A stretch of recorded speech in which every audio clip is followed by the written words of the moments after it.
সকালটা শুরু হয়েছিল বৃষ্টি থেকে। কি সুন্দর ওয়েদার ছিল না আজকে। অবশ্য কালকে রাত থেকে বৃষ্টি হচ্ছে। তো সকালবেলা ঘুম থেকে উঠে একটু বৃষ্টি দেখছিলাম, আর এদিকে আমার হাজবেন্ড জল ভরতে ছাতা মাথায় দিয়ে। সকালবেলা 9টার মধ্যে তো জল চলে যায়, ওই জন্য।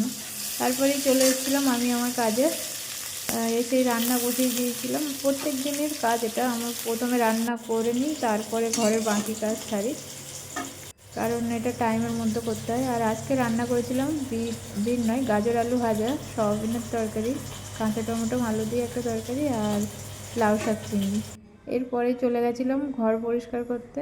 আর ঘর কেন সকালবেলা পরিষ্কার করি না, এই কারণে। ঘরের অবস্থা কি করেছে দেখেছো আমার মেয়ে।